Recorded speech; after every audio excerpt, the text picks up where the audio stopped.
John Falcon, a veteran of the U.S. Marines suffering from post-traumatic stress disorder, often plays Russian roulette as a way of coping. Thankfully, his attempts at suicide have never been successful as the gun never fires a bullet. One afternoon, Chapman finds himself at a convenience store when two robbers suddenly enter.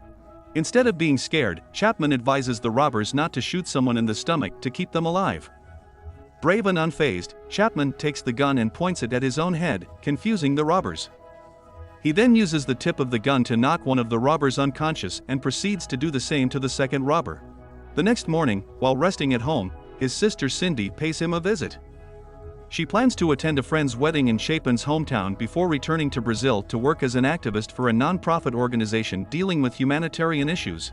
Upon Cindy's return to Brazil, Chapman receives news that she has been severely injured near the beach with multiple injuries all over her body. Without hesitation, Chapman immediately flies to Brazil to see Cindy. Meanwhile, in another part of Brazil, Detective Diego Santo, accompanied by his partner Carlo Bararo, is in a neighborhood called Fatalot to arrest several residents suspected of smuggling illegal weapons. During the arrest, Santo is approached by a policewoman named Catarina, who is unhappy with Santo encroaching on her territory and treating citizens rudely. Witnessing Santo intimidate Catarina, a local youth throws a stone at Santo's back.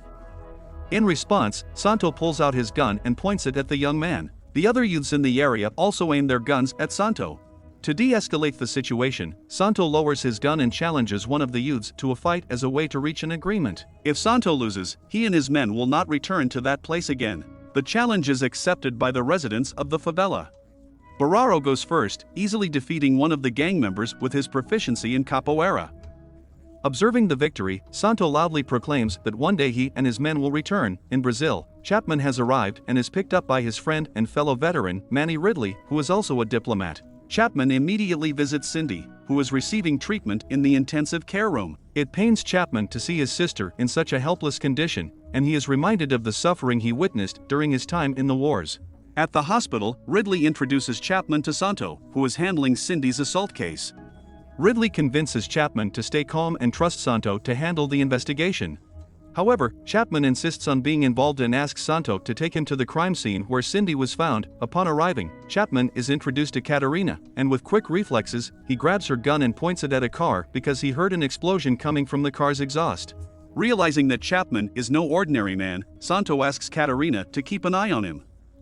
Catarina then takes Chapman around the favela area, explaining the lives of the people who reside there. She reveals that public facilities such as health clinics, schools, and government offices are all funded by illegal businesses, as the government neglects the area. This poses a dilemma for Catarina as a law enforcement officer, as catching drug dealers and criminals would further harm the citizens of the town. After the tour, Catarina leaves Chapman alone on the beach for a moment. Curious, Chapman keeps a watchful eye on his surroundings and notices a group of suspicious young people. He decides to follow them and is shocked to see Cindy's necklace around the neck of one of the youths named Kaka. Chapman confronts Kaka about the necklace, but Kaka, who doesn't speak English, challenges him to a fight instead of answering his question. Unable to avoid the fight, Chapman takes on several youths with his bare hands. Even when Kaka attacks with a knife, Chapman effortlessly dodges his strikes and disarms him.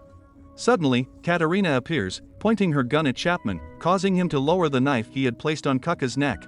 Catarina translates Kaka's words and reveals that Kaka is one of Cindy's friends.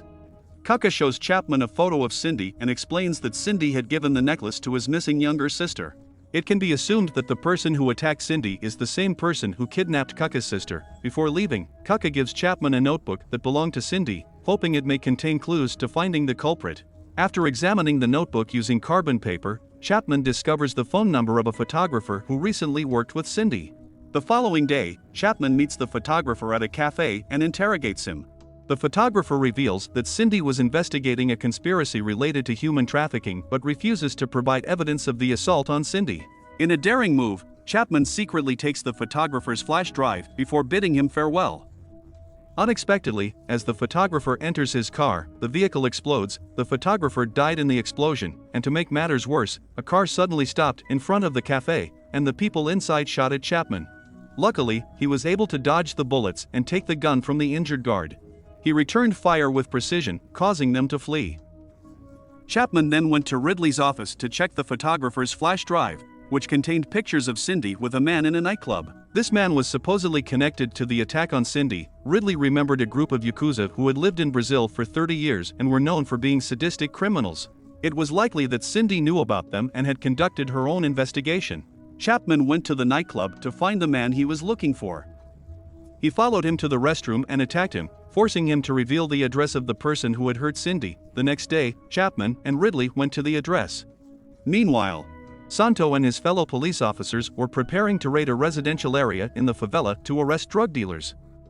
The police started shooting at any youths who tried to escape, resulting in their deaths. Chapman arrived at the Yakuza headquarters and asked Ridley to go home so he could investigate alone. One of Santo's men saw some Japanese men in black suits carrying children and became suspicious. He arrested the Japanese men, but Santo killed him and let the Japanese men leave, revealing that he was a corrupt police officer who worked with the Yakuza. One of the Yakuza members contacted Hiramoto, the leader of the Yakuza. In the other side, Chapman fought the Yakuza members but was eventually outnumbered.